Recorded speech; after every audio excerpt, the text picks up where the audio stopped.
Cam4.fr, le plus grand site de webcam live réservé aux adultes. 14h-16h, Brigitte Lahaie, Sud Radio. Bonjour à tous, nous sommes ensemble durant ces 2 heures sur Sud Radio. Alors je me suis toujours demandé pourquoi on disait j'ai mal au rein, donc je vais profiter de la présence de Michel Odoul pour mieux comprendre cette expression. Mais en tout cas, nos reins jouent un rôle essentiel et c'est ce que nous allons voir durant ces 2 heures. Je crois aussi qu'ils sont en étroite relation avec l'émotion de la peur. D'ailleurs, on peut aller jusqu'à faire pipi lorsqu'une grande frayeur nous envahit. On parlera également de la vessie, puisque vous l'avez compris, il y a un lien entre les reins et l'urine. Donc les reins seraient le réservoir urinaire, si je puis dire. Et c'est vrai que les problèmes urinaires sont très nombreux et ce ne sont pas les femmes qui me contrediront, puisque presque toutes les femmes connaissent ou ont connu des problèmes de cystite. Et puis, il y a aussi toutes ces énérusies ou fuites urinaires, alors quels que soient les problèmes que vous avez au rein ou à votre vessie. Si votre corps vous parle, venez nous raconter les mots du corps. Et bien sûr, Michel Odoul est là pour répondre à toutes vos questions. Pour ça, il suffit de nous appeler au 0826 300 300. Pardon, on fait pas la gorge aujourd'hui, mais peut-être qu'il faudrait aussi faire la gorge un de ces jours. Bon, Michel Odoul, pourquoi on dit j'ai mal au rein alors que c'est plutôt le dos ? Oui, l'expression en général, l'expression j'ai mal au rein parle de la zone lombaire plutôt.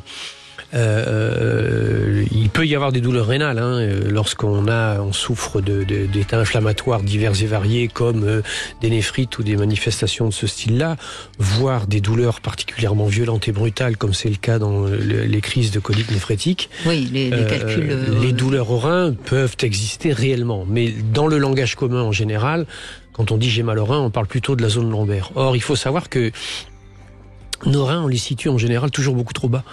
Ils sont beaucoup plus hauts qu'on ne le pense. Ils sont à peu près à hauteur, au niveau dorsal, l'équivalent un petit peu au-dessus du nombril. Donc dans une zone beaucoup plus haute. Donc c'est totalement idiot de dire j'ai mal au rein. Voilà. D'accord. C'est bien ce qui me semblait que c'était idiot. Voilà. Déjà, hop, une expression qu'on met à la poubelle. Alors nos reins, c'est important, bien sûr, puisque c'est eux qui continuent à trier, si je puis dire, les déchets. C'est très écologique les reins.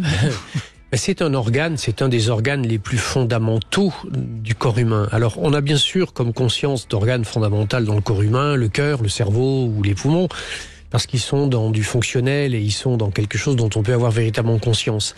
La particularité des reins, c'est que ce sont des organes dans notre corps qui font un travail obscur et profond, mais qui est fondamental, puisque c'est eux qui gèrent à l'intérieur de nous l'équilibre entre la vie et la mort.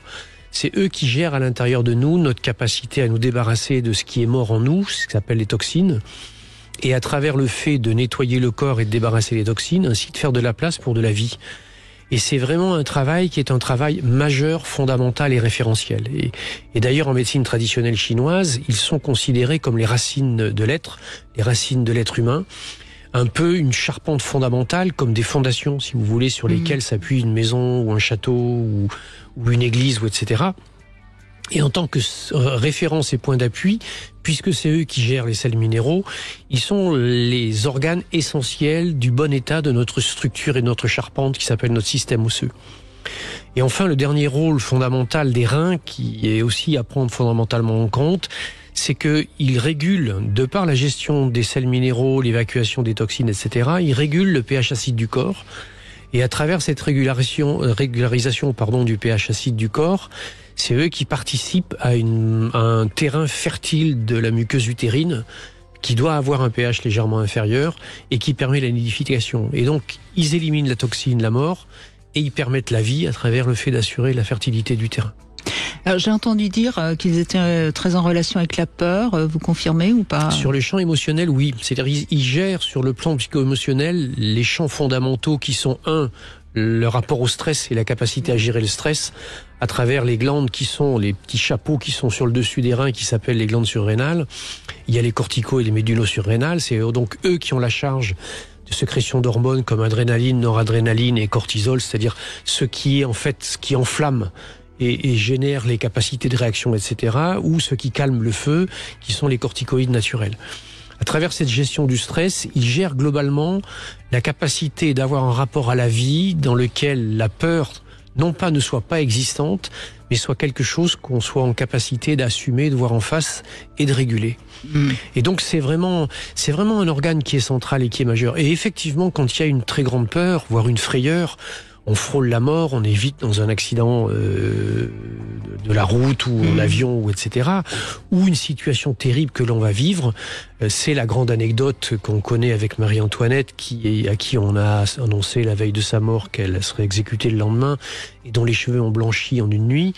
Eh bien, il faut savoir que sur le plan physiologique, les reins ont la charge du squelette, j'en parlais tout à l'heure, des dents et des cheveux. Et que on peut perdre ses cheveux suite à une peur ou une très grande frayeur, tout comme effectivement on peut faire pipi dans sa culotte. Et alors, ça nous amène évidemment à la vessie, qui est le lien direct avec les reins, je suppose. Oui. Ben, la vessie, c'est le réceptacle qui reçoit, qui conserve un certain temps, puis quand c'est nécessaire, libère les urines, qui est le produit de purification des liquides organiques. Et elle joue en cela un rôle qui est un rôle majeur, puisqu'elle est ce qui nous permet d'évacuer les toxines qui sont le résultat de la fabrication et des usages corporels, qui sont des molécules, des choses qui sont devenues obsolètes parce qu'on s'en est servi et qu'on les évacue. Et la vessie, elle joue un rôle majeur dans ce qu'on va appeler la capacité à éliminer les vieux schémas, les vieilles croyances et les vieilles habitudes.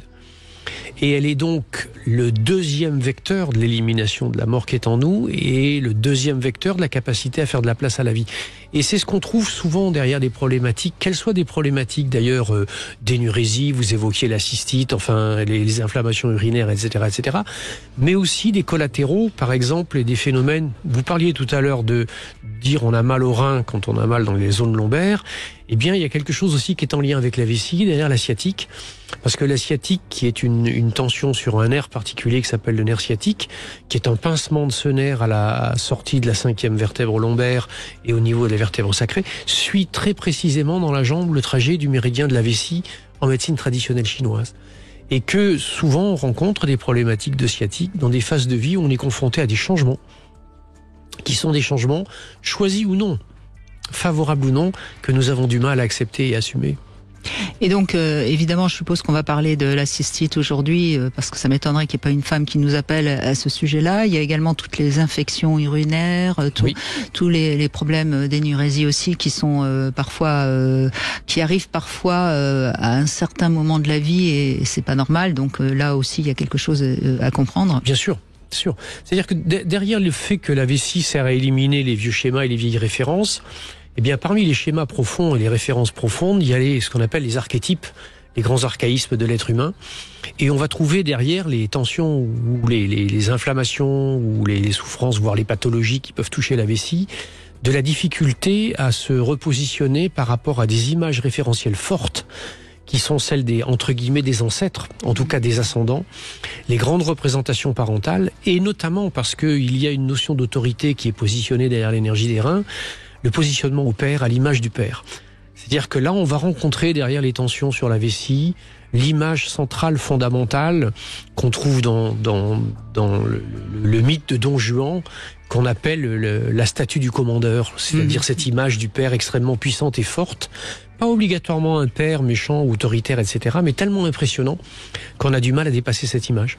Et j'ai remarqué aussi, pour avoir fait encore cette émission lundi sur les abus sexuels, on voit aussi, suite à des abus sexuels, parfois des problèmes d'énurésie qui arrivent. Et là, on comprend évidemment, vu ce que vous venez de dire. Ou lorsqu'il y a eu des pathologies, ou pour les hommes, par exemple, au niveau de la prostate, c'est-à-dire ce qui va toucher à la puissance, et à l'image même de la puissance entre guillemets, de l'homme et du mâle. Et les petits garçons qui faisaient pipi au lit et à qui c'est passé à une certaine époque, le jour où ils allaient faire leur service militaire et qu'ils avaient un sergent-chef qui leur rappelait leur père, ils se remettaient à faire pipi au lit à ce moment-là. C'est-à-dire qu'il y avait une véritable nécessité pour eux à essayer d'éliminer et d'évacuer ces vieux schémas dont ils n'avaient pas pu se débarrasser. Donc on va parler de tout ça avec vous, bien sûr, sur Sud Radio, 0826 300 300. N'hésitez pas, quelle que soit votre difficulté, avec Michel Odoul, vous comprendrez mieux et vous pourrez peut-être plus facilement la dépasser. C'est Marie qui nous rejoint dans un instant. 14h-16h, Brigitte Lahaie, Sud Radio. Et nous évoquons avec Michel Oudoul aujourd'hui les reins, la vessie. Vous pouvez nous rejoindre si vous le désirez. Vous savez que Michel Oudoul est l'auteur de ce succès, Dis-moi où tu as mal, je te dirai pourquoi, ressorti, augmenté aux éditions Albin Michel. Bonjour Marie. Bonjour Brigitte, bonjour Michel Oudoul. Bonjour. Je suis contente de passer à l'antenne parce que moi j'ai des infections urinaires depuis plus de 20 ans. Alors, j'ai vu des médecins, des urologues, des néphrologues. J'ai fait une pyélonéphrite quand même, entre-temps. J'ai eu 1 an d'antibiothérapie à un comprimé par semaine. Bon, tout ça, j'ai arrêté. Ensuite, après, j'ai pris des plantes. Bon, là, en ce moment... En tout cas, vous n'arrivez pas à vous sortir de ces infections qui reviennent sans cesse, c'est ça ? Voilà, c'est exactement ça. Donc j'ai remarqué, puisque je suis à l'émission de Brigitte Lahaie, où c'est une émission de sexe, où il y avait moins d'infections quand j'ai pas de rapport. Donc voilà, je suis un petit peu là embêtée. Alors, en ce qui concerne ce point particulier, ce qui est important dans votre cas, c'est notamment d'aller uriner avant un rapport. Oui, ça, toutes l'hygiène de vie, je la connais. Boire beaucoup, s'essuyer dans le bon sens. Enfin, aller après et avant le rapport. Ça, oui, je le fais. Et actuellement, je disais donc, j'ai vu un autre urologue parce que je sentais comme une lourdeur en bas et effectivement ma vessie est descendue et j'ai un petit stockage d'urine qui peut provoquer les infections. Et là ils m'ont prescrit des séances de rééducation pelvienne, mais si ça marche pas, je vais devoir subir une remontée de vessie et ça m'enchante pas. Voilà. Mais bon, voilà. Mais très très globalement, je ne sais pas si vous avez entendu un petit peu... Oui, j'ai écouté votre introduction. Voilà, et donc moi la question que j'aurais envie de vous poser, parce que il y a quand même peut-être des pistes à objectiver en direction du masculin, d'une certaine image du masculin. On voit bien qu'en plus il y a un facteur aggravant lorsqu'il y a des rapports. Si on vous demandait de définir en 2-3 mots votre père, qu'est-ce que vous diriez ? Oui, j'ai bien écouté. J'ai même écrit sur un papier image du père et j'ai bien entre parenthèses fort. Oui, un père très fort. Oui, après il était très doux, etc. Mais on sentait que oui, c'était lui l'autorité. Mais en parallèle, je voudrais vous préciser que ma maman a fini avec 5 ans de dialyse pour les reins, quoi. Elle est morte en 2020 après 5 ans de dialyse. Est-ce que ça a un rapport aussi avec la maman qui disait au rapport sexuel? Je sais pas.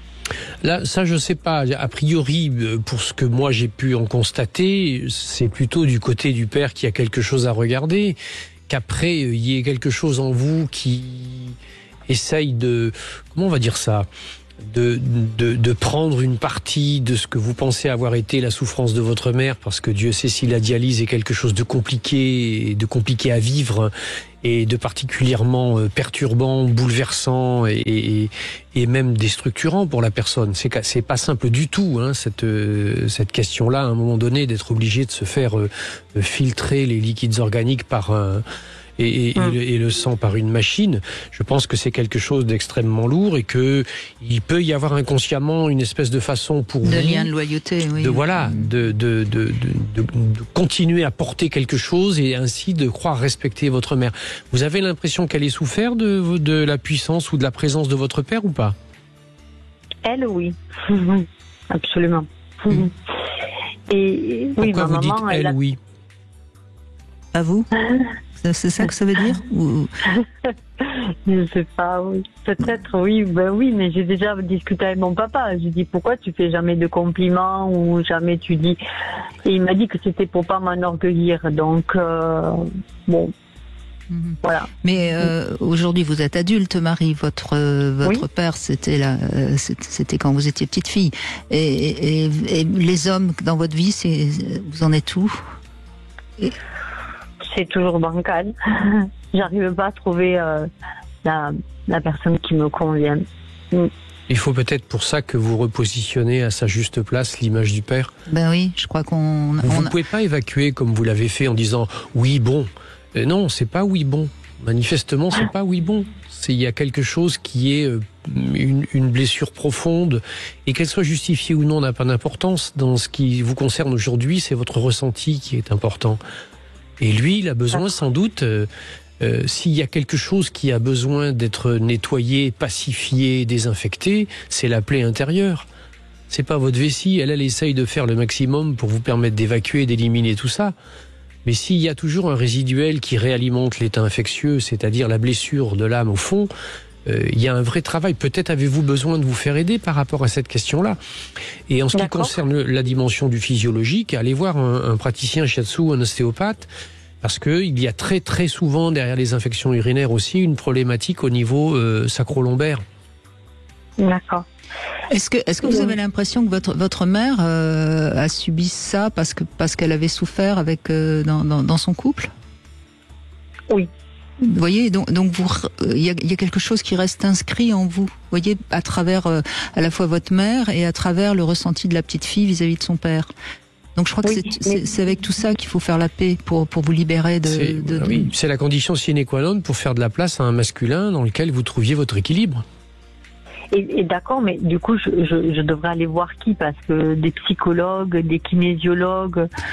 Déjà, écrivez, comme dit souvent Michel Odoul, écrivez une lettre à votre père et à votre mère pour voir comment votre enfant intérieur, hein, j'aime bien parler de l'enfant intérieur, a encore plein de choses qui ne sont pas passées. Et qu'est-ce que j'écris dans cette lettre? Ce que vous ressentez. Moi, je n'en sais rien. Moi, il faut l'écrire de façon spontanée. Il faut l'écrire de façon totalement spontanée, sans rien préparer ni quoi que ce soit, sans aucune censure. Mettez absolument sans aucune censure tout ce qui vient. Mais surtout, ce qui est fondamental, c'est que cette lettre, bien évidemment, que vous allez la brûler, vous n'allez pas la garder. Il n'est pas question de garder ce genre d'écrit, etc. Et le conseil en général que je donne, qui est une clé majeure, c'est qu'une fois que vous avez fait ces lettres-là, vous allez écrire une lettre à une dernière personne qui est très importante pour vous. Une lettre à moi. Oui. Bravo Marie, c'est bien. Voilà. Sauf que cette lettre-là, vous l'écrirez de la même façon, mais celle-là, vous allez réellement la poster, l'envoyer. Ce qui fait que 2-3 jours plus tard, vous recevrez une lettre de quelqu'un qui a des choses à vous dire. Ah bon? Oui. De toute façon, faites ce travail-là, vous allez voir, ça va vous permettre de sortir des choses qui sont difficiles. Mais vous pourrez l'écriture a quelque chose de magique, hein. Quand on écrit, ça dépasse notre pensée parce que c'est notre inconscient qui guide. C'est un travail symbolique, c'est-à-dire qu'on parle aux images symboliques parce que vous savez, c'est pas avec le père ou la mère d'aujourd'hui qu'on a des problèmes. Sinon, le jour où il meurt, on n'aurait plus de problèmes. Or, on continue à les avoir. C'est clair. C'est bien donc qu'on a traité les choses avec leurs images que nous avons mémorisées dans les moments où nous avons souffert d'eux. Et c'est avec ces images-là qu'on a besoin de dialoguer. C'est pour ça qu'effectivement, ce travail symbolique est très puissant. Et d'ailleurs, on le sait bien, puisque trois enfants de la même famille, avec le même père, la même mère, ne voient pas leurs parents de la même manière. Donc, on voit bien que c'est comme ça que ça se passe. Merci beaucoup, Marie, en tout cas. Merci de votre appel. On va continuer, bien sûr, dans un instant, mais tout de suite, j'ai une bonne nouvelle à vous annoncer. Vous allez encore gagner des cadeaux aujourd'hui grâce à notre grand sapin de Noël sur Sud Radio. Alors, je ne sais pas ce que vous allez gagner, mais peut-être une tablette tactile offerte par Sud Radio et la Confédération des buralistes, ou alors un coffret sérum beauté, les duos de Garantia.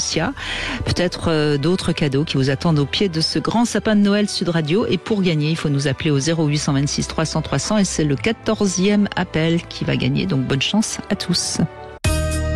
14h-16h, Brigitte Lahaie, Sud Radio. Michel Odoul est avec nous, fondateur de l'Institut français de Shiatsu. On évoque aujourd'hui les reins, la vessie, et c'est Nadia qui est avec nous. Bonjour Nadia. Bonjour.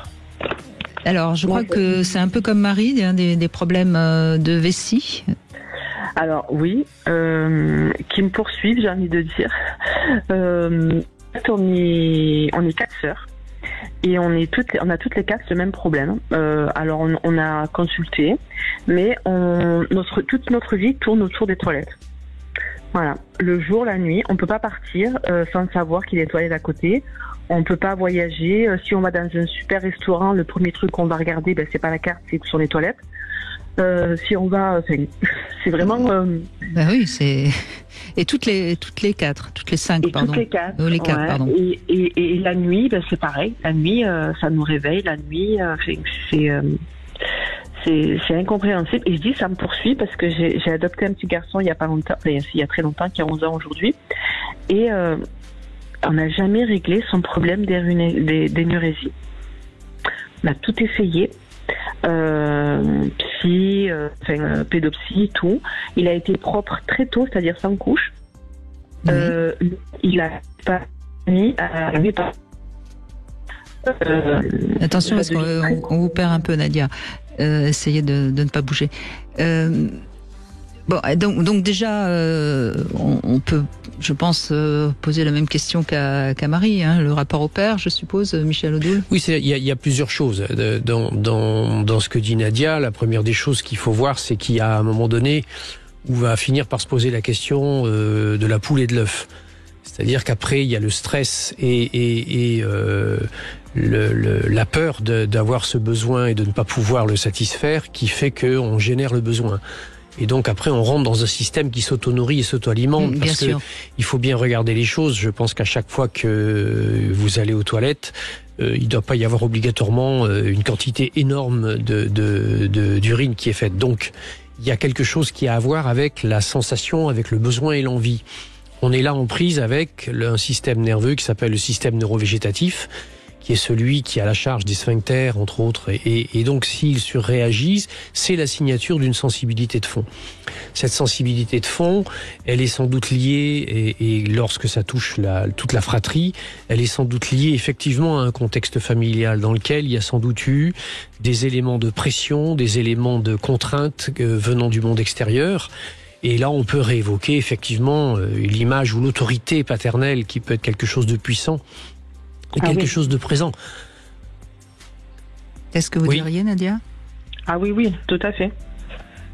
On a toutes vécu avec une grosse pression paternelle, voire même des violences faites à ma mère, en fait, même pas à nous.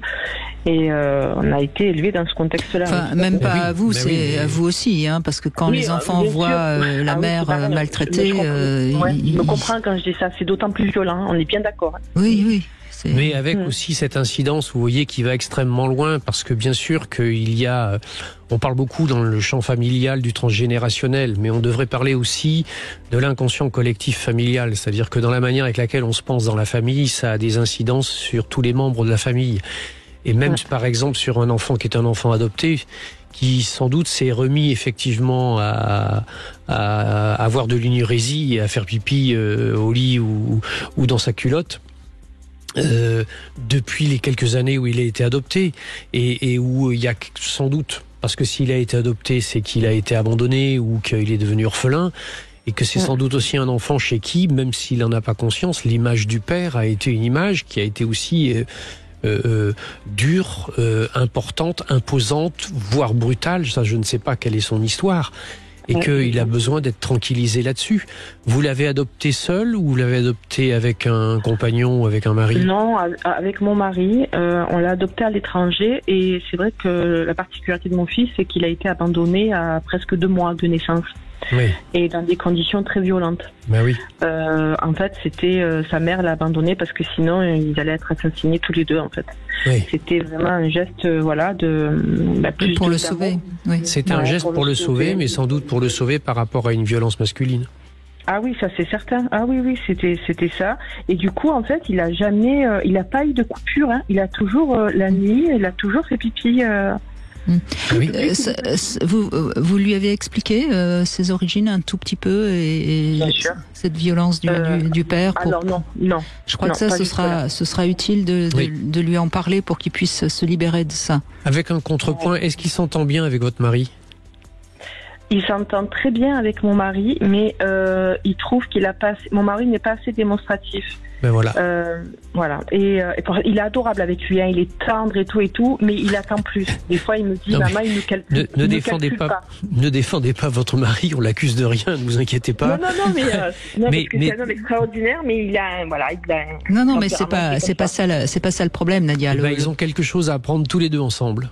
Ça s'appelle la douceur et la tendresse. Ouais. Vous n'imaginez pas combien la douceur et la tendresse, ça calme les pipis au lit. D'accord.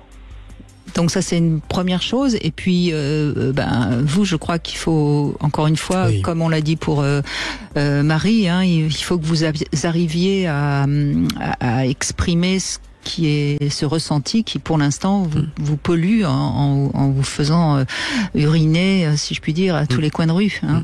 Ah, mais c'est presque ça. J'en suis arrivée à ça. Aujourd'hui, je suis en âge d'être en ménopause et j'en suis arrivée à limite à l'incontinence. Là, c'est... Oui, mais ça peut aller mieux si déjà vous arrivez à pouvoir exprimer vos ressentis les plus profonds. Et oui, parce que regardez ce que je vous disais, c'est-à-dire que s'il y a une espèce de culture familiale entre vous et vos 3 sœurs autour du fait que nous sommes prisonnières de l'envie du pipi, vous voyez bien que derrière ça, un enfant qui est là et qui est présent, il est obligatoirement perméable à ce genre de culture inconsciente qui est véhiculée autour. Et que vous le vouliez ou non, dans les habitudes de vie et dans les comportements que vous pouvez avoir, ce qu'il doit percevoir à un moment donné, c'est que vous êtes toujours en quête de l'endroit où il y a la porte, où il y a marqué toilette. Et que ça, c'est quelque chose qui... Mais oui, mais c'est quelque chose qui, sur le plan exemplarité, n'est pas obligatoirement ce qui va lui permettre de se libérer le mieux de...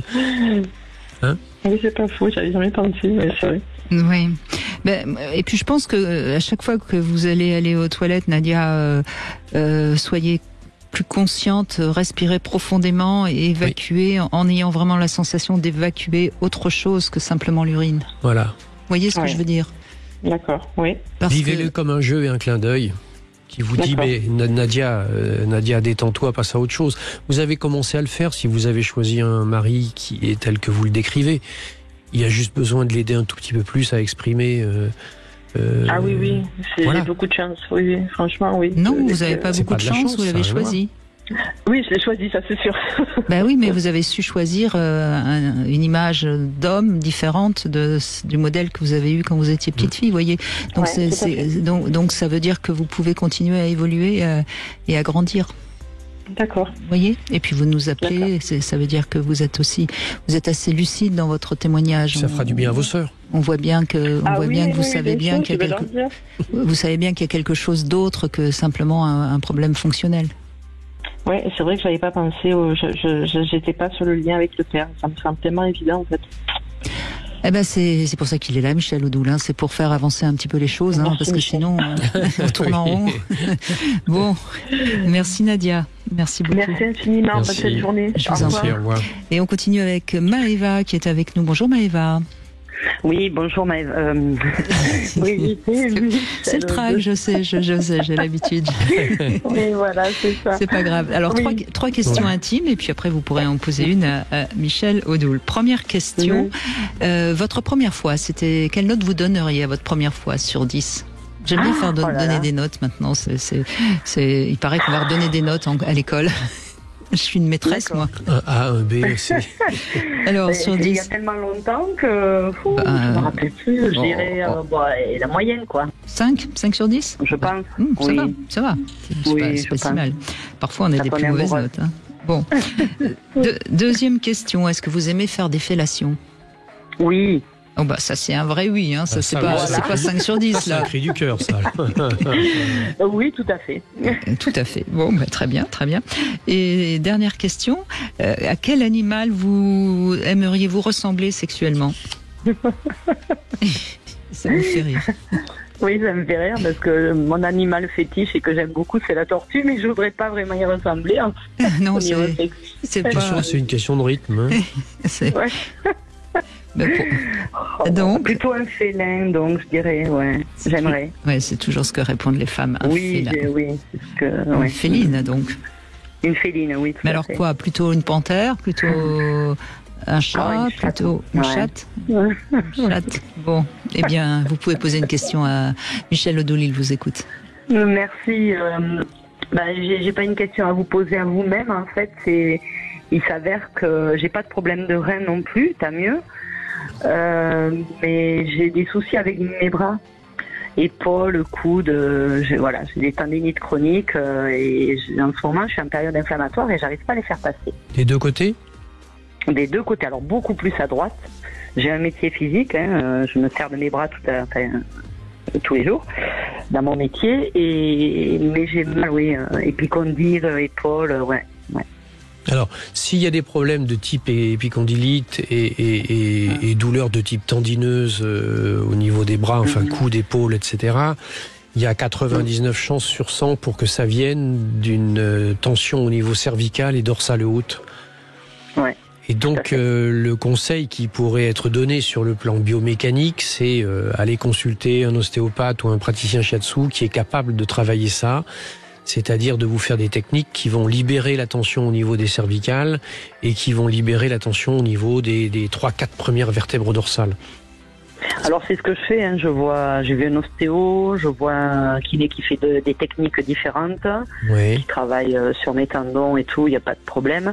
Néanmoins, dès que j'ai terminé ma séance, je reprends ma semaine, bam, ça recommence, quoi. Alors j'aurais aimé savoir s'il y a des aliments dont je peux manger et qui va me soulager au niveau des tendons, qui va me les assouplir ou m'assouplir mes muscles dorsaux. C'est plutôt l'inverse, c'est-à-dire qu'il y a plutôt des aliments qui vont permettre de calmer les états inflammatoires articulaires, les sucres rapides, les produits laitiers et les viandes rouges. C'est vraiment les 3 acidifiants organiques qui posent un problème au niveau articulaire et qui vont faire que si vous les régulez, voire les supprimez momentanément, vont permettre de désenflammer les capsules articulaires. Mais il y a quand même des nourritures affectives qui peuvent vous aider. Mais voilà, là on allait y venir sur mais à nouveau j'y reviens sur le plan biomécanique, véritablement faites vérifier, parce que très souvent les compressions vertébrales génèrent des compressions au niveau des omoplates, il y a des lignes de nerfs et de tendons qui sont comprimées et qui font qu'après vos bras ne travaillent plus dans le bon axe. Alors vous vous en servez beaucoup. Donc ça veut dire que vous êtes dans un rapport au monde et à la matière qui est un rapport de maîtrise. Il va falloir que vous appreniez à respirer dans vos gestes, il va falloir que vous appreniez à accepter que les choses ne se passent pas obligatoirement comme vous pensez qu'elles devraient. Et donc il va falloir que vous relâchiez un petit peu et que ce qui permet de compenser, si vous voulez, les tensions qui émergent des épaules et des bras qui se serrent, c'est les bras qui s'ouvrent.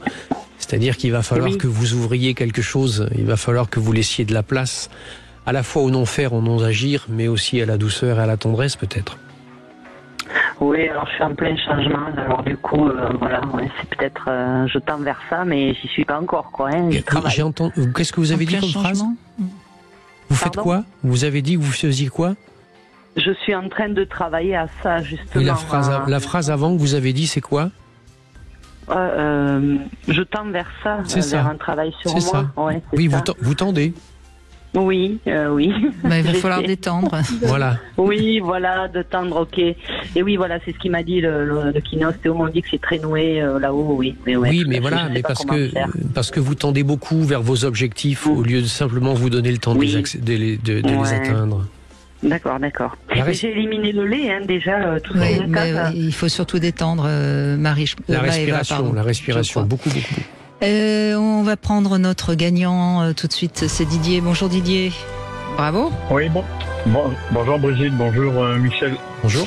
Donc c'est vous qui avez gagné aujourd'hui, hein? C'est super, une bonne nouvelle. Alors. Bah oui, c'est une excellente nouvelle même. Donc vous allez pouvoir ouvrir votre cadeau de Noël en direct sur Sud Radio. Génial. Alors nous ouvrons le cadeau et qu'est-ce que l'on trouve?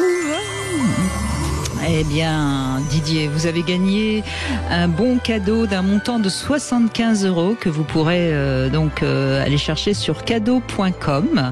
Et sur ce site, cadeau.com, eh bien, on retrouve 5000 cadeaux originaux qu'on peut personnaliser avec un prénom, avec une photo ou un message qui sont livrés en express directement chez vous ou chez la personne à qui vous avez envie d'offrir ce cadeau.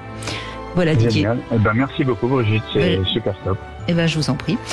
Et on continue bien sûr sur Sud Radio à tout instant. Vous pouvez gagner un cadeau jusqu'au 25 décembre. Donc restez connectés avec nous sur Sud Radio et doublez vos chances en vous connectant sur nos réseaux sociaux et sur sudradio.fr.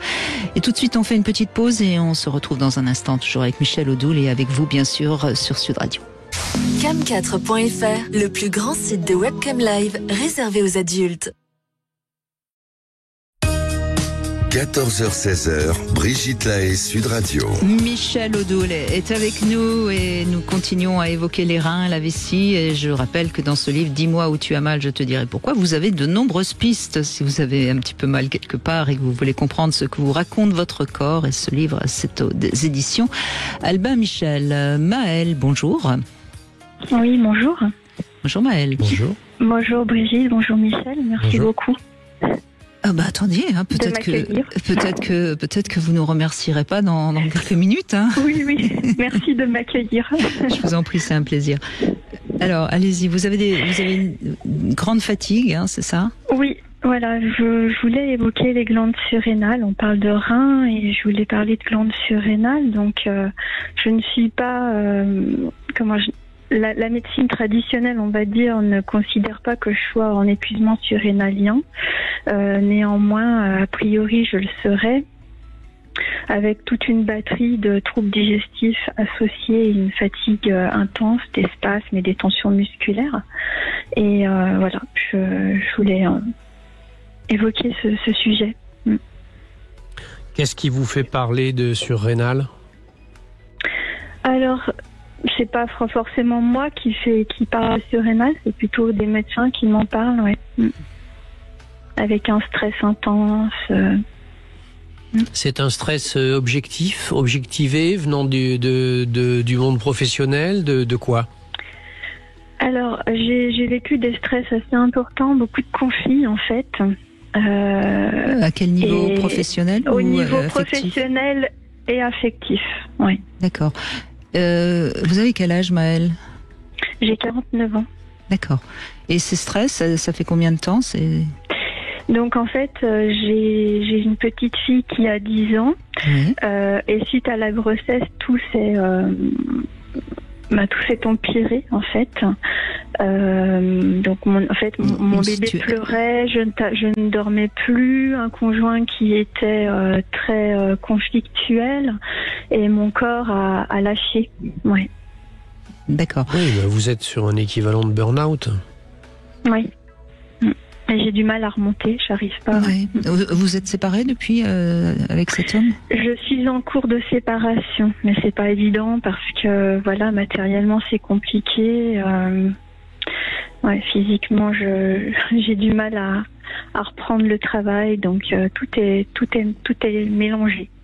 Et c'est quelqu'un de toxique, j'imagine?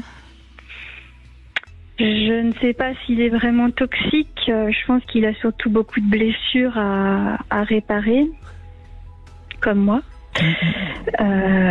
Ouais. En tout cas, notre relation est devenue toxique. Ce qui est important peut-être à comprendre, encore une fois, c'est que visiblement tout a commencé à partir du moment où vous devenez maman. Oui. Hein? Donc ça laisse à penser quelque chose de votre rapport déjà à votre mère. Oui. Oui. Oui, pourquoi pas, oui, effectivement. Parce que vous parlez d'une sorte de disparition d'énergie, on va dire. Oui. Vous sentez plus la force, etc. Il faut savoir que effectivement les reins jouent un rôle extrêmement important dans le potentiel énergie qui est le nôtre. C'est eux qui ont la charge de la résistance à la fatigue, c'est eux qui ont la charge de notre capacité à la récupération, etc. Et que par conséquent, il y a sans doute peut-être quelque chose qui est lié au fait que, à la fois, j'expliquais en début d'émission combien les reins participaient aussi à l'état d'équilibre de la muqueuse utérine et de la fertilité du corps globalement et en général, combien ils participent à la capacité à éliminer les toxines, donc partant de là à une meilleure récupération. Vous avez vécu des choses qui ont été non pas provoquées, mais sans doute effectivement aggravées par la grossesse et les conséquences ensuite sur les premières années de la perturbation du sommeil, des stress et des soucis, auxquels sont venus se rajouter les stress et les soucis personnels dans votre couple. Et manifestement, tout ça, ça a fait une charge majeure sur vos reins. Donc il y a besoin de vous faire rééquilibrer cette énergie. Pour ça, il faut aller voir un acupuncteur ou il faut aller voir un praticien shiatsu, c'est-à-dire des gens qui vont être capables de travailler sur ces axes d'énergie. Ça, c'est la première chose. Ensuite, ces praticiens-là, théoriquement, ils vont être censés aussi être capables de vous conseiller, voire éventuellement un médecin homéopathe, sur un certain nombre d'apports complémentaires comme des sels biochimiques de Schussler et comme la silice ou ce genre de choses qui vont vous renforcer à nouveau sur le plan de la biologie, de la biomécanique et des sels minéraux. En revanche, vous, il est bien évident que là, vous êtes dans un vécu dans lequel, en fait, j'expliquais combien les reins c'était la charpente, ça gérait le squelette, etc. Eh bien, au niveau psychique, ça donne la même chose, c'est-à-dire qu'il gère la charpente psychique, c'est-à-dire nos archétypes et nos archaïsmes. Et il y a des grands archétypes qui sont fondamentaux, qui sont le couple père-mère, et donc leur projection dans le champ de la famille, et ensuite tout ce qui va découler de cela et de la responsabilité parentale. Et je pense qu'il y a effectivement, dans les vécus qui sont les vôtres, je pense des mémoires qui sont réactivées de ce qui s'est passé avec votre père et votre mère, de la manière avec laquelle peut-être même vous-même vous êtes arrivés, du contexte dans lequel les choses se sont produites, et qui sont des rémanences qui, aujourd'hui, sont celles qui finissent de vous fragiliser. Je pense qu'il y a un travail à faire sur votre identité féminine, Maëlle. Quelle femme vous étiez avant d'être mère et quelle femme vous êtes aujourd'hui, quelle mère vous êtes et quelle femme vous êtes. Je pense que vous ne savez plus très bien vous positionner en tant que femme. Et en tant que mère.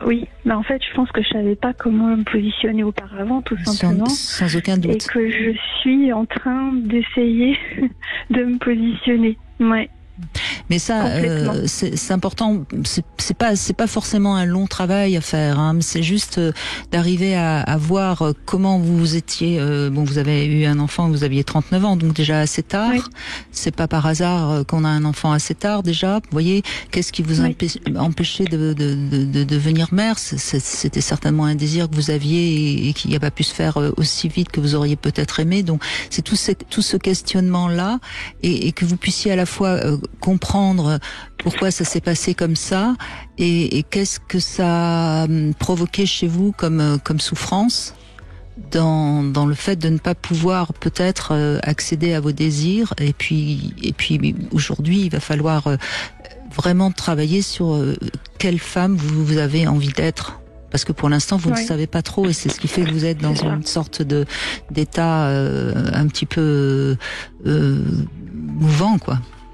Oui, puis moi, à nouveau, dans ce que vous dites et dans les mots que vous choisissez, j'aurais deux remarques à proposer à votre réflexion. La première, c'est peut-être faut-il arrêter d'essayer? Oui. Ça, c'est la première des choses. Et la deuxième des choses, c'est quand je vous ai entendu parler de votre conjoint actuel, moi j'ai entendu une mère qui parlait d'un enfant fragile qui avait encore besoin d'être protégé ou aidé. Et je crois que là, il va falloir vous prendre vous en charge et puis laisser un peu les autres se débrouiller par eux-mêmes. Absolument. Merci en tout cas, Maëlle. Alors cette devinette, moi je l'aime beaucoup. C'est une phrase qui permet de résumer ces trois concepts: religion, sexualité, mystère. C'est à vous de retrouver cette phrase, Michel Odoul, mais vous avez le temps des infos, donc ça devrait pouvoir se faire. Et tout de suite après les infos, bien sûr, on continue avec vous au 0826 300 300. 14h-16h, Brigitte Lahaie, Sud Radio. Et nous continuons avec Michel Odoul, fondateur de l'Institut français de Shiatsu, de parler des reins, de la vessie. Et bien sûr, on vous invite à réagir sur Sud Radio 0826 300 300. Nous avons Céline qui nous a rejoint, mais j'aimerais bien la réponse à cette devinette. C'est une phrase qui résume trois concepts: religion, sexualité, mystère. Ah non, là je suis piégé, je sais pas. Vous savez pas? Bah écoutez, je trouve que c'est assez joli. Mon Dieu, donc la religion. De qui suis-je enceinte? Donc il y a la sexualité et le mystère. Mon Dieu, de qui suis-je enceinte? D'accord. C'est pas mal. C'est pas mal, mais alors je ne risquais pas de trouver. Bonjour Céline. Bonjour, merci de me recevoir. Je vous en prie Bonjour. Céline. Alors Bonjour. vous voulez poser une question concernant l'incontinence à l'effort. Oui, en fait. Oui, Oui, c'est ça, c'est c'est intéressant parce que l'incontinence à c'est aussi un vrai sujet féminin, ça. Plus que Oui, masculin alors d'ailleurs. c'est récent, hein. C'est récent, j'ai 52 ans et je pensais que c'était lié à des problèmes plutôt gynéco, mais pas du tout. Visiblement, la médecine occidentale, de toute façon, sépare des choses. Donc, mais bon, je découvre, je sais pas, j'ai rendez-vous chez un urologue, voilà, mais au moindre geste que je fais avec le pied, en fait, c'est ressenti jusque dans le périnée. Et oui, c'est plutôt handicapant Et vous avec le métier que je fais. parce Vous que avez des c'est fuites, physique. vous avez des fuites urinaires donc. Avec le pied. Alors, C'est-à-dire Non, j'ai pas de fuite urinaire, c'est ça qui est très bizarre. C'est que j'ai des envies très pressantes D'accord, c'est pas tout à fait la même chose donc. et très souvent. Mais vous dites avec le pied. Vous n'en avez qu'un? Oui. Non, mais souvent, bon, en fait, moi, je fais des services à domicile, donc je fais un métier très, très physique. Et en fait, je peux plus rien porter, je peux plus rien déplacer. Mais en fait, j'ai une vraie tornade blanche, hein, je déplace des choses, c'est inimaginable. Et j'ai jamais de problème de dos, ni nulle part ailleurs. Mais bon, en fait, ça, c'est récent, quoi. Eh, Ouais, c'est faut récent. peut-être lever parce le que- pied, hein. Ben oui, c'est ça. C'est-à-dire que si vous... Mais oui, mais tout, C'est ça. tout est dit là, si vous voulez. Tout est C'est-à-dire dit, que oui. vous avez sans doute soulevé des montagnes, mais qu'il y a un jour, à force... C'est très classique ce que vous exprimez là. Hein. C'est tout simplement un problème. Vous savez, au niveau, en bas de la colonne vertébrale, la moelle épinière se répartit à travers tout un tas de ramifications nerveuses qui s'appellent la culotte de la queue de cheval. Ah, Pardon. oh là là, non, merci, j'en ai pas. Non, la queue de cheval. Oui, d'accord. Voilà. Et ces terminaisons nerveuses qui partent dans différentes directions gèrent notamment ce qui est effectivement les ressentis des sphincters au niveau de la vessie, etc. Et donc vous avez très certainement quelque chose au niveau sacro-iliaque, au niveau des lombaires basses. Et à nouveau, là aussi, allez voir quelqu'un qui est capable de travailler correctement une colonne vertébrale, donc un ostéo ou à nouveau un praticien shiatsu, c'est-à-dire quelqu'un qui va être capable de vérifier votre positionnement vertébral, votre positionnement sacro-iliaque, et de faire se libérer ça. Et c'est pour ça que vous avez trouvé un espèce de lien avec la position des pieds, parce que la position des pieds a des conséquences au niveau de la posture, au niveau du bassin. Et vous avez sans doute besoin effectivement de faire repositionner ça. Et sans doute que petit à petit, les compressions ou voire même les glissements vertébraux où il y a qui se sont faits à force de déplacer des choses, à force de bouger des gens, à force de les soulever d'un siège, à force d'être dans des positions de travail dans lesquelles vous avez sursollicité effectivement tout cet axe du bassin. Or, Enfin, j'en ai pas l'impression, mais... Pardon ? J'en ai pas l'impression pourtant, parce que je me rends pas compte, je pense. Oui.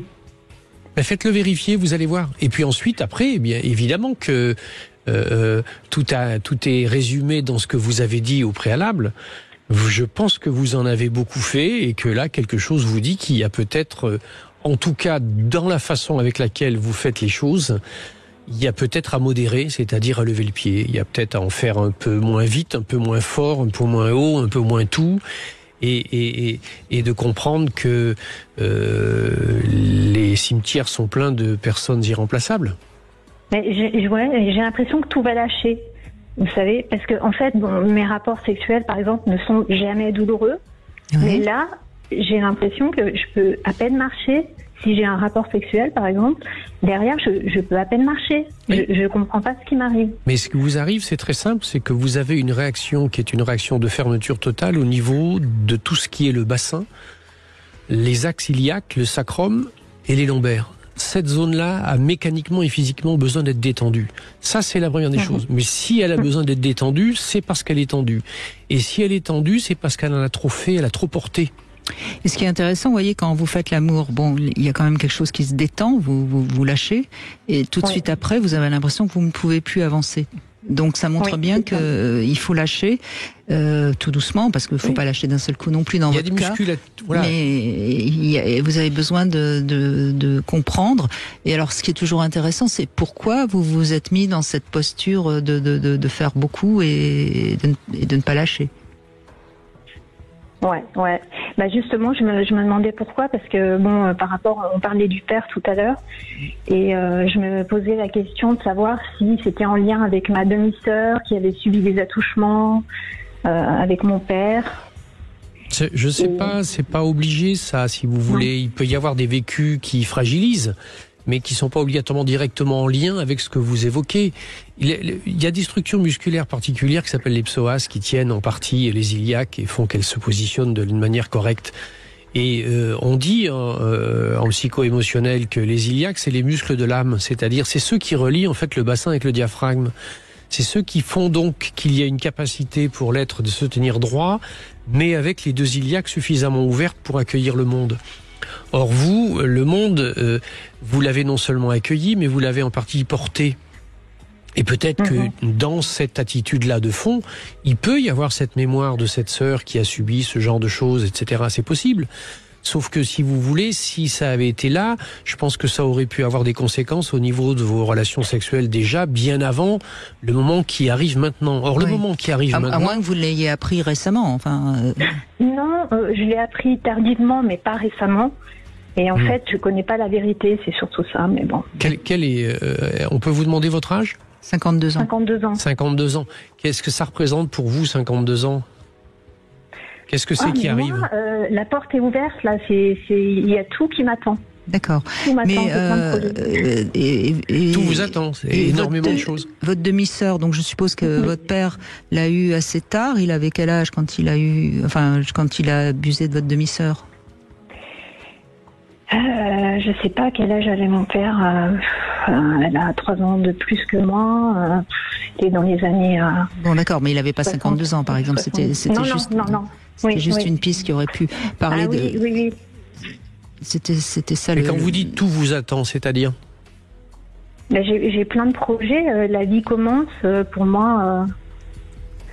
Il va falloir lâcher. Il faut lâcher celle d'avant. Vous pensez que vous le méritez ? Oui, je pense que je le mérite, oui. Vous pensez que vous y avez droit ? Oui, j'ai plein de projets, oui. Non, la question c'est, vous pensez que vous y avez droit ? Oui, pourquoi j'aurais pas le droit ? Oui, au contraire. Non, mais tant mieux, mais attendez, on pose des questions. Mais justement, vous avez tellement porté, il faut lâcher, oui. C'est-à-dire vous voyez bien. Quand on a fait, quand on a fait son choix de vie, de beaucoup aider et porter les autres, il y a peut-être un moment donné où on a du mal à faire une place sur soi. C'est-à-dire que moi, ce qui me paraît intéressant à réfléchir, c'est pourquoi au moment où vous arrivez vers une phase de vie où vous allez avoir plein de projets pour vous, c'est le moment où vous avez l'impression que votre corps vous lâche. Donc il y a une crispation qui laisse à penser qu'il y a des peurs, peut-être, Céline, vous voyez, des peurs de lâcher les choses, de changer de vie, vous voyez, donc c'est peut-être vous faire un peu plus confiance, même si vous pensez que vous y avez droit. Est-ce que vous vous faites réellement confiance dans cette nouvelle vie qui vous attend ? Je sais pas. Là, je peux pas vous dire. Je sais pas. Eh ben oui, mais toute la zone dont vous parlez physiquement parlant, c'est la zone qui est la zone de la fécondation, c'est la zone qui peut porter la vie et la donner, c'est la zone qui peut créer, et c'est également la zone qui permet d'éliminer les vieux schémas. Or, il semble que vous ayez besoin d'éliminer des vieux schémas, puisque dès que vous bougez un peu, vous avez des envies d'uriner. Que donc vous ayez vraiment ce besoin-là, mais que pour ça, il va falloir tourner cette page. Vous voyez ce qu'on essaye de vous faire comprendre. C'est pas grave, hein. Il faut, je pense pas que vous soyez. C'est juste qu'il faut peut-être écrire plus clairement ce que vous allez lâcher, ce vers quoi vous allez aller, et voir où est-ce que ça crispe un peu, où est-ce que, et pour libérer tout ça. C'est très fréquent, vous savez, les personnes qui vont à un rendez-vous important, qui ont quelque chose d'important à faire, qui ont absolument besoin d'aller aux toilettes avant. Oui. Là, je l'ignore. Là, je suis encore trop dans le. C'est pas grave. Vous réécouterez en podcast ce que Michel Odoul vous a dit tranquillement. Et puis pensez à la réponse mécanique. Et pensez bien. D'abord, prenez soin de vous évidemment sur le plan mécanique. Et puis ensuite, laissez les choses mûrir dans votre psychisme. Ça va faire son chemin. Ouais, mais le corps, vous souffler ou je sais pas. Par exemple, oui, on voit bien que votre corps n'est pas tout à fait en corrélation avec votre psychisme, et on sait très bien que les deux sont totalement liés. Donc, ça veut dire que dans votre psychisme, il y a plus de blocage que vous ne l'imaginez. Ouais, mais pourtant, ça me cause pas de problème trop grave au niveau physiologique. J'ai pas d'infection urinaire ni rien, mais j'ai mal comme si tout allait lâcher, comme si mes organes allaient tomber. C'est trop bizarre. Mais il va Alors, je suis hypertonique. Hypertonique, je marche, je fais énormément de sport, je fais de la pole dance, Mais ouais, faites encore un peu plus. Encore un peu plus. Je crois. Ne lâchez surtout rien, Céline. Comme ça va vous permettre de fuir un petit peu plus. Vous savez. Oui, je comprends ce que vous voulez dire. Oui, mais voilà, mais il faut juste laisser un peu de place, essayer de vous endormir en vous demandant ce que culpabilité veut dire pour vous. Et puis peut-être que vous avez peut-être aussi quelque chose à régler par rapport à votre demi-sœur, sans doute. Ben c'est ça la culpabilité. Oui, alors ça, oui, c'est pourquoi certain, elle et pas moi. Je ne sais pas. Oui, c'est ça, mais j'ai surtout pas de réponse et je ne sais pas quoi penser de mon père, quoi. Vous imaginez, c'est quand même une identité pour moi qui est. Bien sûr. Sauf qu'il va avoir l'identité que vous allez lui donner et que finalement c'est peut-être pas ça la préoccupation dont vous avez besoin. Aujourd'hui, votre corps, il vous dit de vous occuper de vous. Ouais, c'est ça. Merci Céline en tout cas. On va essayer. Merci à vous. Il faut y arriver. Merci Céline. On se retrouve dans un instant avec vous bien sûr au 0826 300 300 et c'est Wilfried qui nous rejoint. 14h-16h, Brigitte Lahaie, Sud Radio. Michel Odoul est avec nous. On continue à évoquer les problèmes urinaires, je crois, avec vous, Wilfried. Bonjour. Oui, bonjour. Donc voilà, moi, je suis un homme, donc voilà. Et j'ai donc on appelle ça une prostatite. Enfin, les médecins appellent une prostatite, mais je pense pas avoir de problème de prostate. Alors voilà, ça fait 2 ans et demi que je me traîne ça. Les antibiotiques ne fonctionnent pas. Mon corps s'est habitué aux antibiotiques, donc on ne sait plus comment traiter. Et alors vous traînez quoi là, Wilfried? Une Escherichia coli, une infection urinaire depuis plus de 2 ans et demi. Ah oui. Ouais, c'est terrible. Alors, 5 fois par nuit pour uriner. Voilà. Oui, et puis c'est douloureux, j'imagine. Donc, non, mais non, justement, c'est pas douloureux. C'est inconfortable. Ça me brûle pas. Mais le fait de me réveiller la nuit, oui, voilà, c'est pas évident, oui. Mais il y a une différence entre une inflammation et une infection. Une prostatite. Il y a Escherichia coli dedans. Il y a un Escherichia coli dans la vessie. Donc, oui. Alors, c'est une infection, je pense. Oui, bien sûr. Après, l'état inflammatoire peut générer un terrain favorable au développement de certaines bactéries. Donc, normalement, les traitements antibiotiques doivent vous aider à ça. Vous voyez ça avec votre médecin. Ça n'a pas marché. J'ai tout essayé. Oui. J'ai essayé plusieurs antibiotiques. J'ai les noms, même le Selexi, de l'Augmentin, le Fosfomycine. Voilà, et là, bon, le Monuril, ça a l'air de marcher un petit peu. Mais bon, donc voilà. Alors là aussi, il y a un problème mécanique. Donc là aussi, il y a quelque chose à voir au niveau lombaire-sacrum. On est toujours dans une zone dans laquelle les innervations locales peuvent avoir ces conséquences-là. Les prostatites, il n'y a pas 150 raisons pour lesquelles une prostate va s'enflammer. Il va y avoir une sexualité excessive. Ça peut générer effectivement ces états inflammatoires. Sinon, pour le reste, après, c'est une stimulation nerveuse inconsciente, involontaire, etc. permanente qui génère l'état inflammatoire. Oui. D'ailleurs, on entend votre stress, ce qui est normal, encore une fois. Oui, j'ai un problème de tension aussi, comme par hasard, qui a augmenté aussi. Enfin, j'ai de l'hypertension qui est arrivée en même temps. Oui. Voilà. Et par contre, j'ai passé une cystoscopie et il y a rien. Ils n'ont rien vu. Mais si vous voulez, vous avez quelque chose qui est quand même une réponse assez intéressante, c'est que les antibiothérapies classiques qui normalement fonctionnent quand il y a des problèmes comme le vôtre semblent ne pas fonctionner là. Et qu'on n'est peut-être pas purement et simplement directement dans une question infectieuse. Alors maintenant, vous nous donnez une autre information disant que de l'hypertension est apparue. Tout ça, c'est apparu quand ? En même temps. Oui, ça d'accord. Ça, on mais a à compris, quelle époque il y a 2 par ans. contre, il y a l'élément déclencheur, vous voulez savoir, je vais vous le dire, l'élément déclencheur, moi je fais un travail sur moi, c'est le décès de ma mère, donc voilà. Voilà. Donc, ça va. Voilà. Ah oui, non, mais là, je le sais, mais moi ce que je voulais avoir, c'est au niveau médical, pour me débarrasser de ça. Mais Qu'est-ce qu'on fait Michel Odoul est pas médecin. Voilà. Vous n'êtes pas urologue, hein?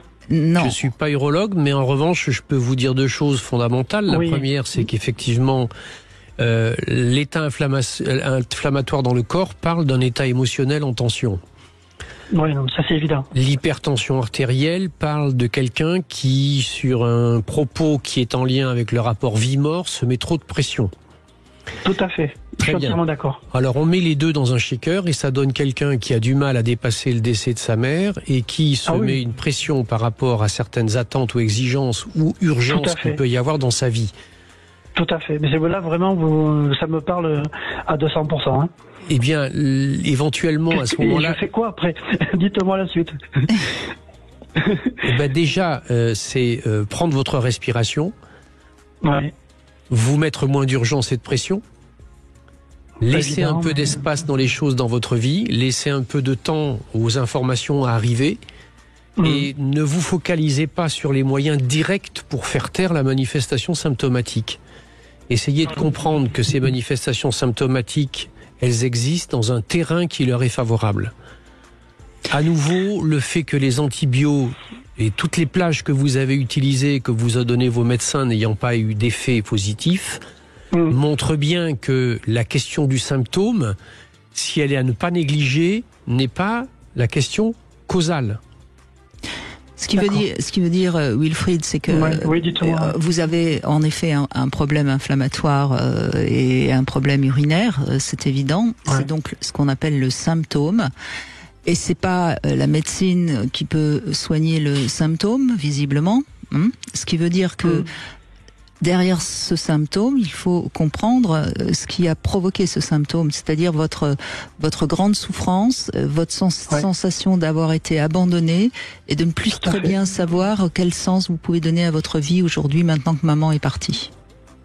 Oui, on a eu une relation fusionnelle. Bien sûr. On l'a dit que les reins. Donc là, oui, j'ai entendu. Les reins, c'est le rapport à la vie, à la mort. Complètement. Et je crois qu'il y a un avant et un après la mort de votre mère. Et c'est cet après qu'il va falloir que vous trouviez. Il va falloir que vous trouviez le sens de votre existence aujourd'hui. Sinon, vous allez continuer comme ça à être, à vous réveiller 5 fois par nuit parce que vous ne savez pas vers et puis ça évite de rentrer dans la profondeur du sommeil, donc d'avoir des choses qui émergent des profondeurs de l'inconscient, des blessures, etc. Parce que vous avez besoin d'un éclairage biomécanique, parce que manifestement vous êtes quelqu'un qui est très en prise avec le réel et le besoin de la réalité démontrée du réel. La prostate, c'est la peur de la mort aussi. Oui. La peur de la mort. Hein. Oui. Mais ça c'est l'hypertension. Parce que là, j'ai peur du cancer, bien sûr. J'ai peur du cancer. Aussitôt, je me suis mis ça en route. J'ai eu un mélanome il y a 10 ans. Donc, aussitôt cancer, et voilà, quoi. Vous savez que la peur ne fait pas fuir le danger, hein. Ouais, je sais bien, Brigitte. Non, mais je plaisante. Mais vous avez besoin de retrouver du calme intérieur, et ça se fera pas par des médicaments. Excusez-moi, Wilfried, je peux terminer ce que je vous expliquais ou pas? Bien sûr, avec plaisir. Oui, bon, laissez-moi un tout petit peu de place pour vous expliquer que la prostate, c'est une glande qui entoure le canal qui permet d'uriner. Et qui, lorsqu'elle est enflammée, gonfle. Et qui, quand elle gonfle, eh bien, resserre ce canal. Et c'est ce qui génère les sensations que vous avez. Ce qu'il va falloir travailler, par conséquent, si vous voulez pas qu'il y ait quelque chose qui reste à l'intérieur de votre vessie, eh bien, c'est la désinflammation de la prostate. La prostate, ça permet de fabriquer le liquide séminal qui va vous permettre d'inséminer la vie. Pour ça, il va falloir accepter de grandir et de laisser votre mère s'en aller dans son voyage. C'est vraiment quelque chose de fondamental. Ça n'enlève rien peut-être à la douleur de la séparation, mais ça a juste à voir avec la juste place de chacun. Eh oui. Laissez-lui faire son voyage. Elle a qu'une envie, c'est que vous alliez bien et que vous vous sentiez un homme en pleine forme. Merci Wilfried en tout cas, et bon courage.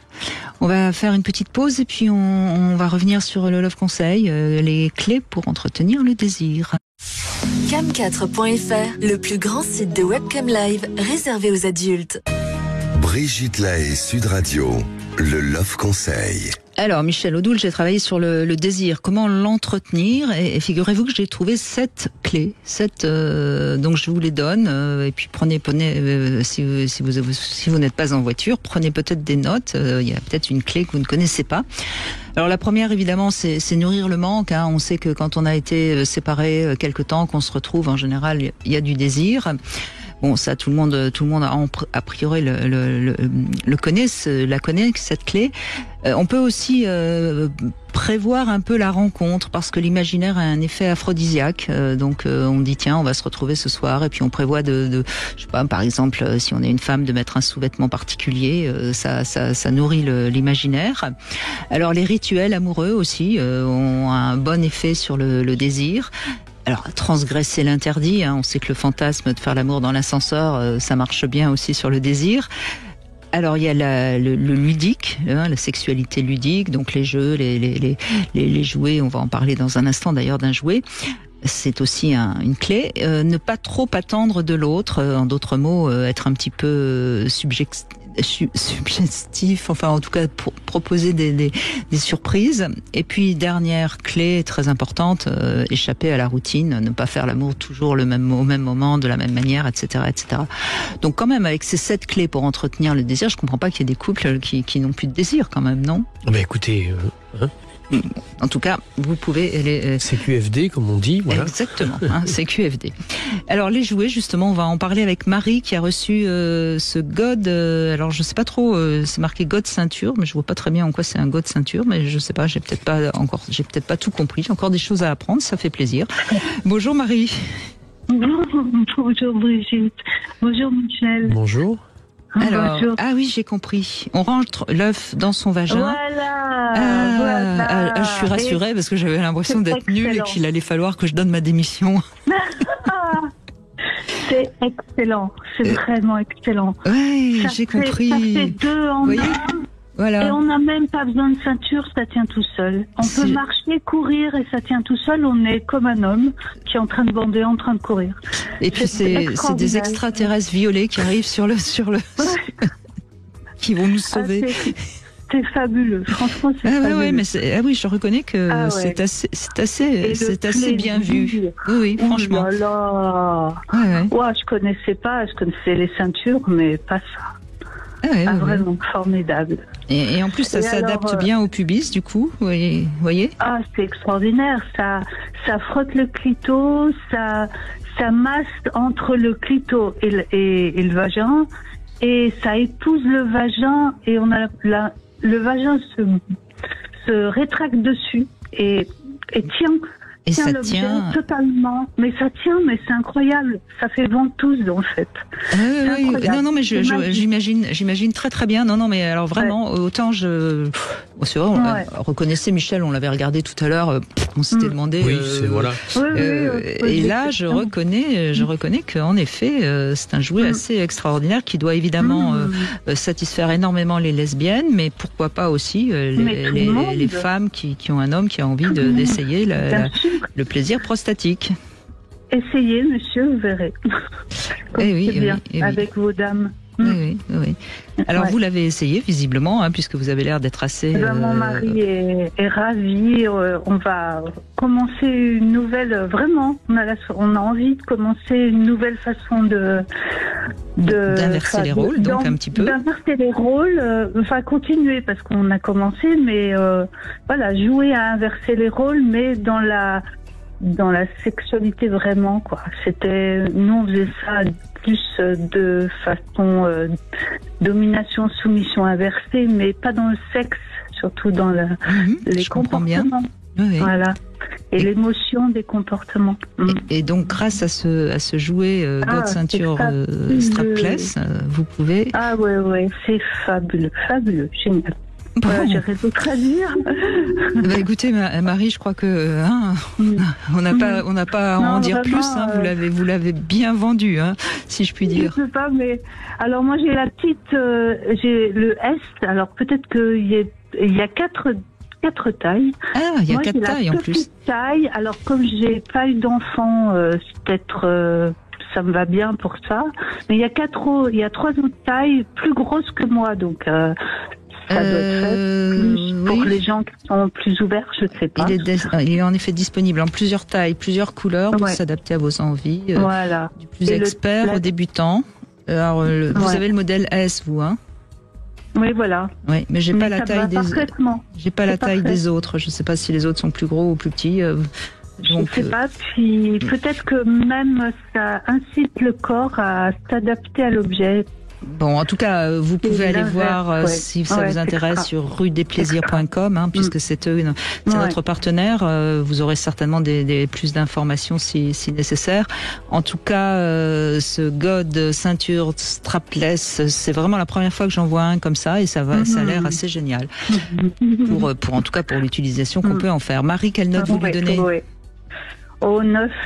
9 sur 10? D'accord. Net, oui. 9 sur 10. 9,5. 9,5, allez. Ah ouais, vraiment bien. Vraiment bien. J'ai bien compris. Eh bien, merci en tout cas Marie, et on vous le laisse, hein, évidemment, on va pas vous le reprendre. Et si vous avez envie de vous le procurer, vous allez sur rudesplaisirs.com. On va continuer bien sûr avec Hervé aussi qui nous a appelé. Bonjour Hervé. Oui, bonjour Brigitte et bonjour Michel. Bonjour. Eh bien, donc, vous avez vous aussi enchaîné les infections urinaires Alors, pas moi, ma compagne. Votre compagne, pardon. Depuis effectivement qu'on est ensemble, j'ai une nouvelle compagne depuis un peu plus de 2 ans. Après quelques années seule et elle également. Oui.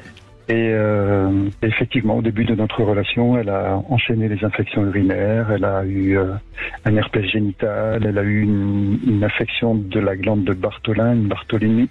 Oui. Et voilà, donc c'était un peu... elle avait jamais eu avant de vrais problèmes gynécologiques comme ça. Et c'est vrai que depuis, elle a un peu d'appréhension, pas lors des rapports, mais surtout lors des cunnilingus, de dire...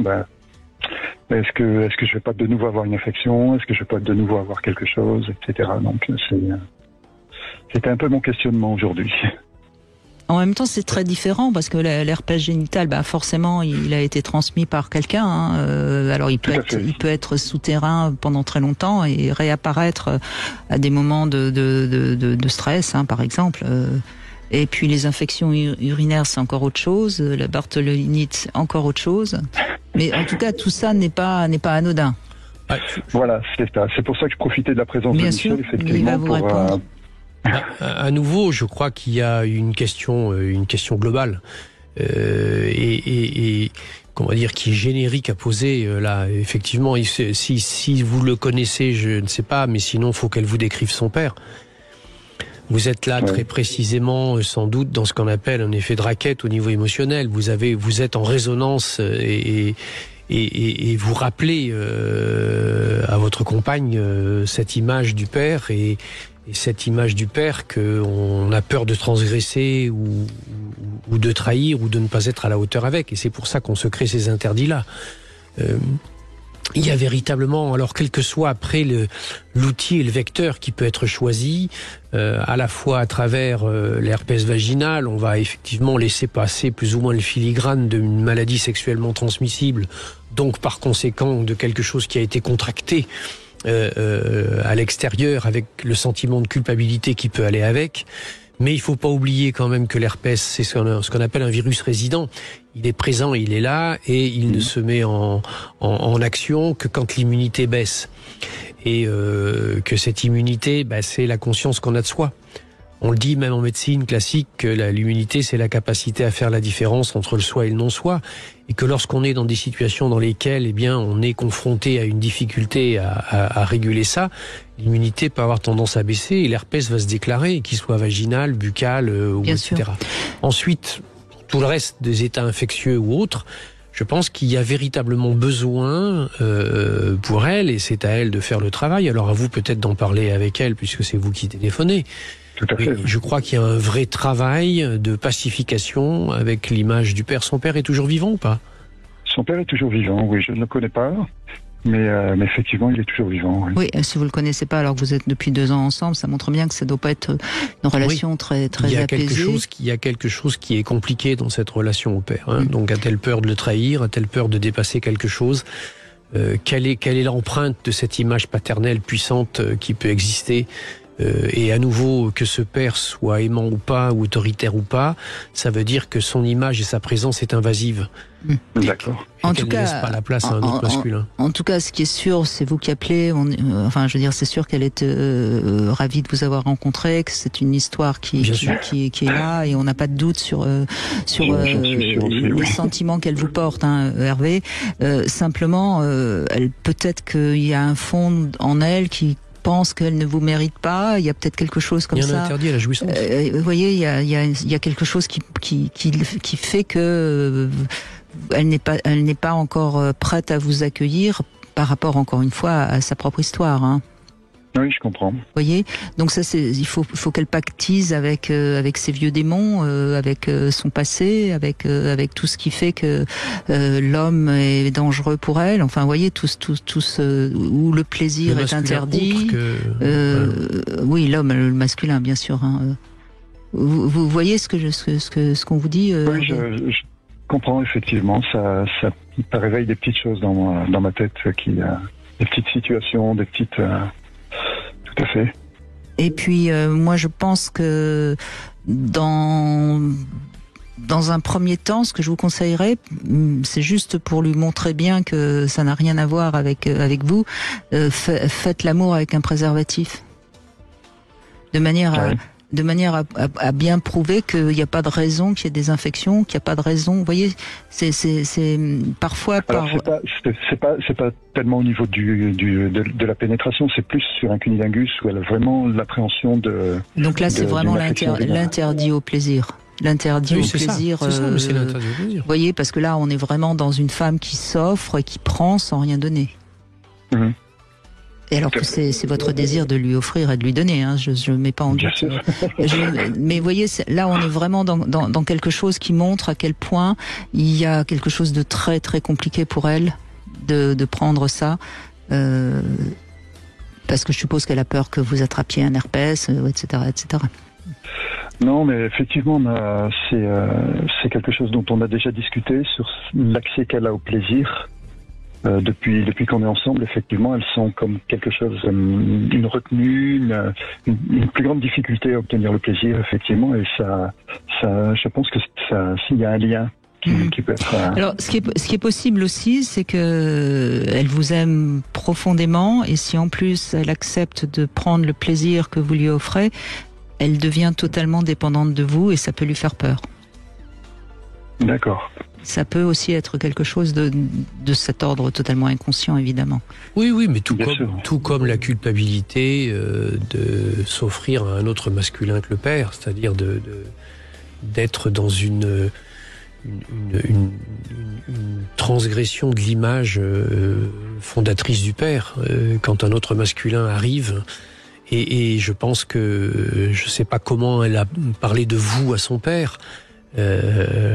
Mais je pense qu'elle en a parlé sans doute en faisant un aveu, entre guillemets. Or, qu'est-ce que c'est qu'un aveu si ce n'est avoir une conscience entre guillemets, de faire une faute, c'est-à-dire elle ose avoir un autre masculin dans sa vie que lui. Si ça se trouve que lui, d'ailleurs, ne serait pas obligatoirement contre ou poserait des interdits à ce sujet-là, mais qu'elle, par contre, elle pense que... D'accord, effectivement, il faudrait que je la questionne là-dessus et puis qu'elle s'interroge effectivement sur... Qu'elle vous décrive son père, qu'elle vous le décrive. D'accord. Vous allez voir la puissance de l'image.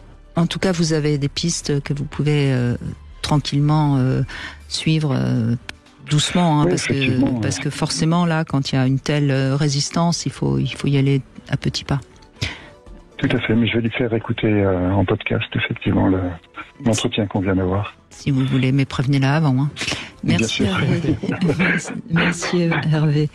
Merci à vous. Merci, je vous en prie. Merci, au revoir. On fait une petite pause et on va conclure avec Sophie, je crois, qui va nous rejoindre. Cam4.fr, le plus grand site de webcam live réservé aux adultes. 14h-16h, Brigitte Lahaie, Sud Radio. Alors évidemment, Michel Odoul n'a pas pu répondre à toutes les questions, mais vous pouvez trouver de nombreuses réponses dans son livre « Dis-moi où tu as mal, je te dirai pourquoi ». C'est aux éditions Albin Michel. N'hésitez pas, en tout cas, si vous ne vous l'êtes pas encore procuré. Bonjour Sophie. Oui, bonjour. Merci d'être avec nous. Merci de me recevoir. Mais je vous en prie. Donc, vous avez un fort taux de cholestérol, c'est ça ? C'est ça. En fait, à l'âge de 16 ans, j'ai donc eu un bilan sanguin avant donc la prise de pilule. Et le taux de cholestérol était très élevé. Donc le médecin, pensant que je m'alimentais pas comme il faut, m'a demandé de faire attention. On a refait un bilan sanguin, voilà. Il était mauvais, donc j'ai vu une diététicienne, j'ai fait un régime, donc le taux est resté mauvais. Voilà, c'est ça. Et donc il n'y a pas d'antécédents familiaux, c'est-à-dire que bon, il m'a diagnostiqué une hypercholestérolémie et du côté de mon père et de ma mère, il n'y en a pas dans la famille. Voilà, donc j'appelais pour savoir si Monsieur Odoul pouvait m'aider à éclairer ce que veut dire cette problématique-là. J'ai pris des traitements pendant quelques années, mais j'ai rien fait. Alors ça a eu un effet, mais je suis pas toujours très réceptive à tout ce qui est traitement allopathique, donc j'ai préféré arrêter. J'ai fait de la levure de riz rouge, ça avait plutôt bien fonctionné. Avec du coenzyme Q10 hein. Je sais. Non, si vous prenez de la levure de riz rouge, effectivement, qui est particulièrement efficace pour ça, il faut toujours l'associer avec de la levure de riz rouge. Ça vous évitera certaines douleurs articulaires ou etc. Parce que le cholestérol qui est éliminé de cette façon-là, il peut aller dans les capsules articulaires, ça peut être extrêmement douloureux. Donc le coenzyme Q10 permet de réguler ça. Alors, il n'y en avait pas dedans. Après, mon médecin m'a dit on n'a pas d'études sur ça, donc peut-être ça baisse le cholestérol, mais on ne sait pas si c'est un impact c'est un effet sur tout ce qui peut impacter. Bon, bref. En tout cas, moi, c'est vrai que pour l'instant, je prends plus rien. Et oui. Ce sont des statines naturelles, c'est tout. C'est pas quelque chose de spécialement problématique. C'est-à-dire qu'il faut faire attention aux mêmes choses qu'avec les statines de synthèse, sauf que ce sont des molécules naturelles, donc il n'y a pas certains effets iatrogènes qu'il peut y avoir avec les molécules de synthèse. Sinon, en dehors de ça, on est sur le même registre, c'est-à-dire que là, on travaille sur le champ symptomatique. Dans des moments où le taux est élevé, etc., ça peut être utile. Après, sur le fond, bien sûr, évidemment, qu'est-ce qu'on peut mettre derrière la question et la problématique du cholestérol. Le cholestérol, c'est une brique. C'est quelque chose qui permet de la construction de choses à l'intérieur de soi. C'est une brique matérielle. Et donc peut-être qu'il y a dans le structurel familial un rapport au monde de la matière et à la manière avec laquelle on se sécurise par ce monde de la matière qui est quelque chose qui est peut-être important. Alors du côté de chez ma mère, oui, sans doute. Après, qu'est-ce que vous appelez du côté de la matière? On parle de tout ce qui est... le monde matériel, la sécurisation matérielle, donc les biens, la possession, avoir une profession raisonnable, faire les choses qui conviennent, construire un environnement, que ce soit un environnement maison ou autre, mais aussi famille, etc. C'est-à-dire que on est vraiment dans ce qui est tout ce qui structure et organise le corps, la chair, la densité dans le corps. Et donc on est vraiment dans ce qui est ce rapport-là à la vie, c'est-à-dire que sans doute il y a une difficulté à laisser de la place à l'insouciance, au plaisir, et etc. Vous avez une grande capacité à vous laisser aller, à vous détendre et à faire n'importe quoi. C'est devenu de plus en plus difficile. J'ai perdu ça. Eh ben oui. J'ai perdu ça, oui. Parce que c'est de ça dont il s'agit. C'est-à-dire que voilà. Il faut que vous trouviez la manière avec laquelle, par vous-même ou avec les gens qui vivent autour de vous, d'essayer de réinstaurer un peu d'insouciance dans votre vie. Et il faudrait voir aussi, quand vous avez 16 ans, quelles étaient vos croyances ou quelles étaient les injonctions familiales. Peut-être que... La puberté, oui, parce que ça a été bon. Oui. Peut-être qu'il y avait des croyances et des injonctions tellement fortes par rapport au matériel qui vous ont... Puis par rapport au fait que la femme, elle doit faire l'enfant. En tout cas, dans ce que vous dites, moi, il y a des liens qui se font, c'est-à-dire que 16 ans, quelques années avant, la séparation de mes parents, tout qui s'effondre, une mère extrêmement exigeante, c'est une période de ma vie où l'insouciance, voilà, on l'a perdue face à des réalités, des jugements. Donc ça peut expliquer cette montée de cholestérol. Un besoin de sécuriser les choses par de la densité à l'intérieur, parce qu'à l'extérieur, ça volait en éclats. Vous voyez ? Alors, en tout cas, avant ça, effectivement, j'avais pas... avant les 11-12 ans, j'ai jamais eu de bilan sanguin, je savais pas, mais ce qu'il y a de sûr, c'est qu'avant 16 ans, oui, il y a quand même un effondrement dans la vie familiale qui vous a peut-être... et à ce moment-là, c'est en travaillant sur ce que vous avez encore une fois ressenti à des âges où malheureusement on est un peu victime, on peut pas être acteur de sa vie, et peut-être refaire un travail en profondeur pour libérer tout ce qui n'est peut-être pas encore digéré, dépassé, et ça serait peut-être une piste qui peut vous aider à aller mieux. Et oui, parce que la puberté, c'est le moment où on va rentrer dans le monde de l'adulte, mais si le monde de l'adulte ne nous semble pas responsable, nous allons rechercher comment faire pour instaurer un peu plus de responsabilité à l'intérieur de soi. Et la responsabilité, elle est souvent confondue avec le sérieux, la gravité, le devoir, le souci, etc. Et pas du tout tout ce qui peut être la construction d'un être qui passe par cette phase de la jeunesse, qui est celle au contraire de la jouissance et du plaisir. D'accord. Vous avez quel âge aujourd'hui, Sophie ? 43. Ah, c'est intéressant. Bah oui, c'est bien, là, c'est le bon moment. C'est le moment. Ah oui, on l'a dit ensemble. C'est un âge crucial. C'est le milieu de la vie, c'est le moment où tout peut s'inverser et se rééquilibrer, parce qu'inverser, on pourrait croire que c'est négatif. Donc c'est vraiment un moment crucial pour vous qui peut vraiment il y a des âges de défis majeurs dans la vie. Il y a 21 ans, il y a 42 ans, il y a 63 ans. Ce sont des défis très particuliers qui sont les moments où on étalonne son rapport à la vie, aux grandes images symboliques fondamentales, donc notamment l'image du Père impérial. Et au-delà de cette image du Père impérial, bien sûr, la résonance qu'il y a avec la place de la mère. En fait, si vous voulez, ces cycles-là sont des cycles qui racontent l'histoire d'un mythe qui s'appelle Uranus, qui était un Uranus tellement dominant et fécondant que sa femme a demandé à un de ses fils de le castrer. Et donc on est là vraiment dans quelque chose qui a une symbolique extrêmement forte de la manière avec laquelle on conçoit le père et la mère. Et 42 ans, c'est pour ça que 42 ans sont souvent des moments de grand bouleversement ou de bascule dans la vie des gens. Donc l'appel n'arrive pas par hasard. C'est pas forcément évident de franchir le cap aussi, de passer l'appel. Donc je me dis que c'est peut-être pas par hasard non plus. Absolument. C'est pour ça que c'est pas par hasard si vous avez téléphoné aujourd'hui. Eh ben bravo. Mais c'est ça. Bravo Sophie. En termes de professionnels qui seraient plutôt aidants sur ce processus-là, un conseil ou très rapidement. Conseil, je dirais, si vous voulez un praticien shiatsu formé aux approches un peu comme le sont les miennes, et sinon pour le reste sur le plan aussi biologique, un médecin homéopathe. Voilà, on est en fin d'émission. Merci Sophie en tout cas. Merci beaucoup Michel Odoul. On se retrouve bientôt évidemment. Tout de suite vous retrouvez Alexandre Delevanne et demain on reviendra sur qu'est-ce qu'il faut faire pour maintenir nos amitiés avec Anne-Laure Buffet.